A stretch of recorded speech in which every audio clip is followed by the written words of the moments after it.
Peut-on guérir ses blessures en étant en couple? Il est souvent suggéré que dans une relation amoureuse, on va pouvoir guérir ses blessures émotionnelles, être soutenu notamment dans ce processus, et avoir une personne qui va pouvoir nous apporter ce qu'il faut pour qu'on puisse se sentir épanoui, notamment en offrant du soutien, de l'amour et de la sécurité. De nombreux experts en psychologie comme John Bowlby et Mary Ainsworth, qui ont théorisé la théorie de l'attachement, soutiennent que nos styles d'attachement, justement, qui ont été créés, instaurés quand on était enfant, vont influencer complètement notre vie adulte, et notamment nos relations. Et dans les exemples qui sont cités habituellement, ce sont des couples qui, au sein même de leur relation, ont pu guérir de leurs blessures. Aujourd'hui, qu'est-ce qu'on va voir? On va voir que, à l'inverse de ce que l'on pense, il va être extrêmement compliqué habituellement de pouvoir guérir ses blessures en étant en couple. Attention, encore une fois, je dis bien qu'il est extrêmement difficile de le faire, ce n'est pas une impossibilité, mais ça rend le challenge beaucoup plus conséquent qu'il n'est déjà. Les styles d'attachement durant l'enfance se manifestent très souvent à l'âge adulte dans les relations. Par exemple, un style d'attachement qui va être anxieux va tendre à une dépendance excessive ou des comportements possessifs au sein de la relation amoureuse. Bien que les relations amoureuses donc puissent donner un certain confort, un certain soutien pour pouvoir guérir ses blessures, en réalité elles ne font pas vraiment l'affaire. Et surtout pas pour traiter ou guérir une blessure qui est profondément enracinée dans notre psyché depuis l'enfance. Et effectivement, ces blessures, il a été prouvé qu'elles nécessitent un soutien et un suivi approfondi, notamment dans le cadre d'une thérapie, ainsi qu'une introspection profonde. John Bowlby, qui justement a théorisé cette théorie de l'attachement, a souligné l'importance de la stabilité émotionnelle précoce, mais n'a jamais pour le coup affirmé que les relations amoureuses à l'âge adulte pouvaient permettre de guérir ces blessures. Voyons maintenant quelles sont les stratégies de guérison dans ce cadre-là, dans le cadre du couple. Ou en tout cas, qu'est-ce qui pourrait nous aider à venir nous guérir même si on est en couple. Déjà, il faut savoir qu'une communication et une compréhension mutuelle sont extrêmement importantes, bien sûr, pour faire en sorte que le couple fonctionne et donner le cadre pour pouvoir évoluer sainement. Néanmoins, ils ne sont pas une panacée, donc un remède, on pourrait dire, aux blessures de l'enfance et au fait de venir les traiter. Parce que c'est comme la différence que j'ai déjà mentionnée plusieurs fois entre, d'un côté, le travail sur soi et de l'autre, le développement personnel. Le développement personnel, c'est concrètement ça, c'est-à-dire la communication et la compréhension réelle de l'autre personne, mais qui ne va pas pouvoir compenser justement une blessure qui est déjà ancrée en nous et qui demande, elle, un travail plus de profondeur. D'ailleurs, à ce propos, les blessures vont généralement être réouvertes avec des problèmes de communication. Et le dernier point que je mentionnerai par rapport à ça, c'est que on va avoir tendance, surtout dans le cadre d'une relation amoureuse, à venir dépendre de l'autre personne pour pouvoir évacuer nos émotions et faire en sorte de considérer cette autre personne comme notre safe space, comme notre zone de confort. Sauf que dans ce cadre-là, on ne va pas pouvoir faire ce travail personnel individuel qu'on a à faire pour pouvoir guérir et se sentir réellement mieux. C'est-à-dire qu'on va avoir une situation qui va être généralement non pas seulement de dépendance, donc unidirectionnelle, mais de codépendance, donc bidirectionnelle dans les deux sens, qui va faire que les deux partenaires vont avoir du mal à se lâcher, mais qui va faire qu'ils vont avoir une relation extrêmement toxique, ce qui rendrait encore plus le travail de guérison compliqué. Et c'est pour ça que le deuxième point que je vais mentionner, c'est le fait que il faut comprendre, une bonne fois pour toutes, qu'il y a un travail personnel à accomplir pour pouvoir guérir. Ce qui veut dire que si on ne prend pas du temps tout seul pour soi, on aura énormément de mal à faire ce travail de guérison. Et ça va même aller au-delà de ça, il faut pouvoir le faire en dehors de la relation, sans pour autant réellement déjà affirmer le fait qu'il faille arrêter cette relation pour pouvoir être seul, simplement en parlant du fait qu'il faut pouvoir prendre du temps pour soi pour faire en sorte de faire ce travail de guérison. Et ça va passer par deux grands aspects que j'ai mentionnés précédemment. Donc, d'un côté, le développement personnel, c'est-à-dire venir renforcer son estime de soi, renforcer son amour pour soi, faire des activités qui nous plaisent, renforcer notre discipline, et donc mettre en place des choses qui nous permettent de nous sentir bien en général, donc dans notre présent.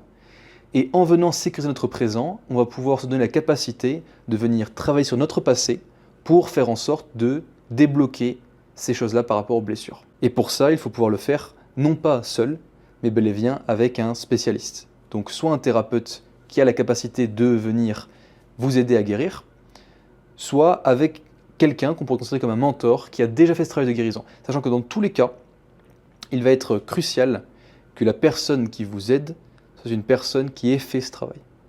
Sinon, on est dans une situation qu'on considérait en anglais comme blind leading the blind, c'est-à-dire l'aveugle qui mène les aveugles. Sauf que comment est-ce qu'un aveugle qui donc ne veut pas voir va pouvoir mieux mener d'autres aveugles? qu'eux-mêmes. Ça n'a pas de sens. Donc le but ici sera bien évidemment de trouver une personne qui est qualifiée, donc qui a fait ce travail par elle-même, pour venir vous épauler. Et à ce propos, la docteure Sue Johnson, qui est experte en thérapie de couple, souligne que les relations amoureuses peuvent fournir bel et bien un soutien, mais ne peuvent en aucun cas remplacer une thérapie appropriée pour faire en sorte de guérir ces blessures. La seule exception à cette règle, c'est si jamais les blessures sont tellement légères qu'elles peuvent être traitées de manière relativement individuelle par la personne, avec le soutien donc du partenaire qui lui-même est déjà guéri.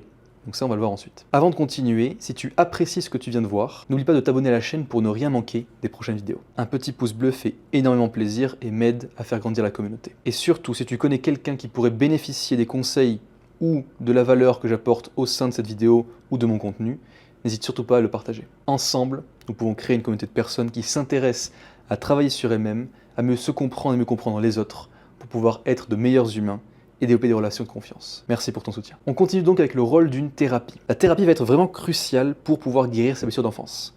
Maintenant, il faut savoir qu'elle ne va pas forcément prendre la forme d'une thérapie classique, et ça pour une très simple raison, c'est que, rappelons-nous, les thérapeutes habituellement vont être incentivés, donc vont être rémunérés à ce que les patients, leur patientèle, reviennent.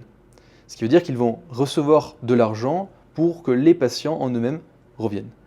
Donc, ça ne veut pas dire que tous les thérapeutes vont avoir cette envie de faire revenir leurs patients, de ne pas faire avancer la thérapie. Simplement qu'il y a quand même une notion de je récupère de l'argent non pas par rapport à la guérison de mon patient, mais simplement pour que lui vienne me voir. Donc il y a vraiment une notion de transaction financière qui va s'effectuer par rapport au temps qui est consacré, et non pas par rapport au retour sur investissement d'un terme business, ou en tout cas à des résultats concrets.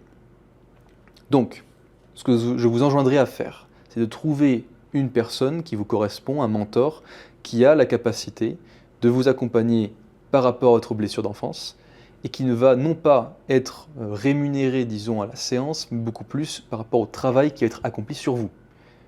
Forcément, ça va avoir une autre valeur, un autre coût, mais à la fois, vous avez la sécurité de vous dire que cette personne-là va vous accompagner pour guérir, et non pas simplement dans le but de faire des séances pour discuter, pour vous comprendre. Son but ne sera pas vraiment simplement de vous comprendre, mais avant tout de vous faire guérir, ou de vous aider à guérir. Quoi qu'il en soit, quelques règles à respecter pour pouvoir savoir que vous êtes en toute bonne main. Il s'agira de vous sentir dans un espace sûr et écouté, que la personne, donc le mentor, le thérapeute, quel qu'il soit, puisse vous mettre dans un espace où vous vous sentez à l'aise, en sécurité pour pouvoir communiquer par rapport à votre passé, et notamment qu'il valide la position que s'appuyer uniquement sur votre relation amoureuse et le soutien de votre partenaire pour pouvoir guérir de vos propres blessures d'enfance, alors que au sein même de votre relation amoureuse, vous répétez un cycle de traumatisme, ce ne soit pas valide. Une personne qui a les compétences dans ce domaine vous offrira tous les outils et toutes les techniques que même la partenaire, la plus aimante, ne pourra pas vous fournir. Il y a malgré tout, on va dire une grande exception, ou donc 4 petites exceptions, en tout cas une exception et des conditions pour faire en sorte qu'il soit possible de guérir en étant au sein de notre couple. La première exception, on va dire, va constituer le fait que un des partenaires de la relation amoureuse soit guéri. Et donc, ce qui va avec, c'est que l'autre partenaire soit dans une volonté de guérir aussi, bien sûr, mais surtout qu'elle ne soit pas, elle, la personne, ne soit pas extrêmement blessée, dans le sens que le traumatisme en question ne soit pas un traumatisme lourd, un traumatisme léger. Et dans ce cas-là, c'est viable, il est viable pour le partenaire qui est guéri de venir épauler la transformation, la guérison de sa partenaire dans ce but-là. Maintenant, si ce n'est pas le cas, imaginons que les deux partenaires sont blessés. Qu'est-ce qu'on fait? Il y a donc 3 grandes conditions qu'il faut impérativement valider pour que la guérison des 2 personnes soit possible, ou en tout cas que la guérison du partenaire, quel qu'il soit possible au sein de cette relation. La première condition, vous avez dû le comprendre, c'est qu'il y a une volonté de la part des 2 partenaires de guérir leur blessure. Ça ne doit pas être la volonté de juste un partenaire, ou alors que la volonté du deuxième partenaire soit liée à celle du premier. D'accord? C'est-à-dire qu'il ne faut pas vouloir guérir pour faire plaisir à l'autre. Sinon, c'est complètement toxique, ça reste sur la dépendance, une dépendance affective, c'est pas bon. Et ce que ça veut dire par c'est pas bon, ça veut dire que ça ne pourra pas mener à une guérison. Parce que le moteur doit être avant tout interne et propre à nous. Ça, c'est la première condition. La deuxième condition maintenant, c'est qu'il doit surtout ne pas y avoir de cohabitation. C'est-à-dire que les deux partenaires ne doivent pas vivre ensemble. Autrement, ça va être extrêmement difficile, sachant qu'ils passeront le plus clair de leur temps ensemble et qu'ils n'auront pas la capacité d'avoir leur espace personnel.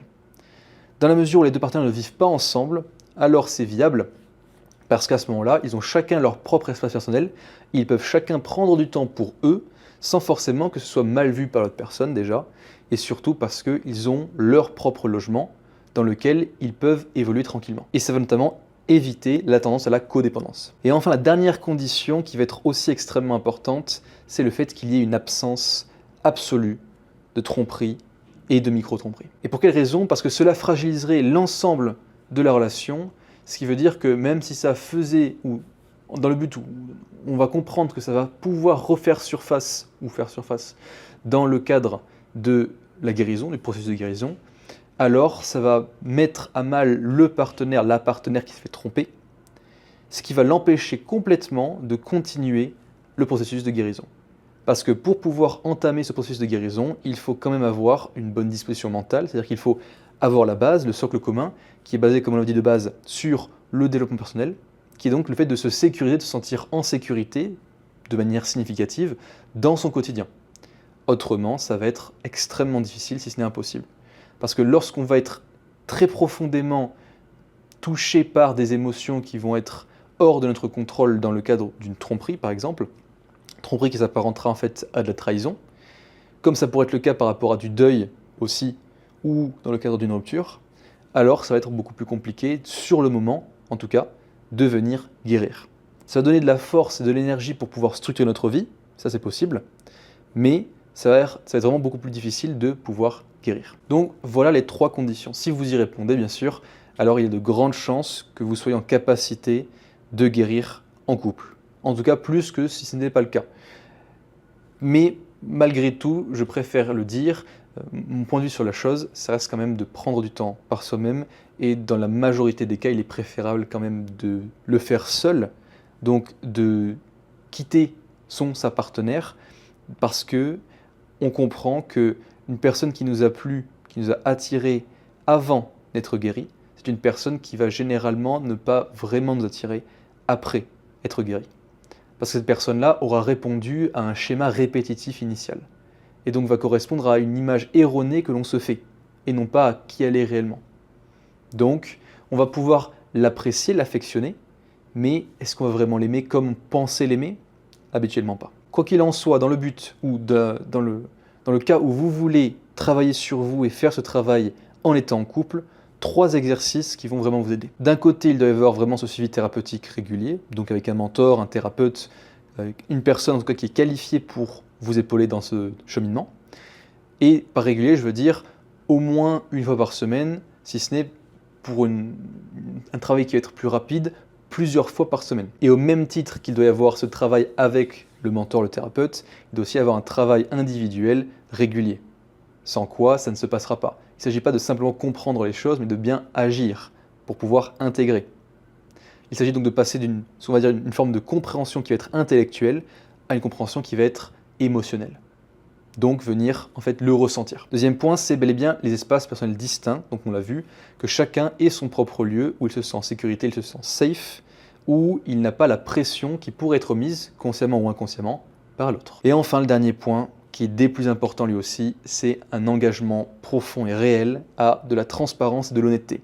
C'est-à-dire communiquer par rapport à nous-mêmes, avec sa partenaire, sans quoi, justement, on risque de créer des non-dits qui vont pouvoir se transformer en quelque chose de plus gros et des émotions relativement négatives et malsaines, alors qu'on veut être justement dans des énergies qui sont positives pour pouvoir travailler sur soi. Donc extrêmement important. Pour conclure, bien que l'idée de guérir ces blessures liées à l'enfance notamment soit relativement attrayante sur papier, la réalité est beaucoup plus complexe. Une guérison profonde nécessite un travail qui va être donc réellement complexe et thérapeutique, où on va venir s'introspecter et prendre du temps pour soi, et quelque chose qui ne va donc pas pouvoir entièrement être réalisé dans le cadre d'une relation. Cependant, et je terminerai là-dessus, il reste viable pour des partenaires qui sont un bon match et qui respectent ce que l'on a nommé précédemment, de venir se soutenir, s'apporter de l'affection, de l'amour, et se mettre en sécurité mutuellement dans le cadre d'un travail individuel de guérison. Encore une fois, si ce contenu vous a plu, n'hésitez pas à le partager parce que c'est extrêmement important de sensibiliser les gens par rapport à leurs blessures, venir leur faire comprendre qu'ils ont du travail à faire sur eux-mêmes. Et d'ici là, si vous avez des questions, n'hésitez pas à les poser en commentaire, rejoindre mon canal Telegram ou alors booker un rendez-vous directement sur mon Calendly pour discuter de n'importe quelle problématique. Mon temps est disponible à l'heure actuelle, un peu plus que d'habitude, donc si vous le souhaitez, contactez-moi.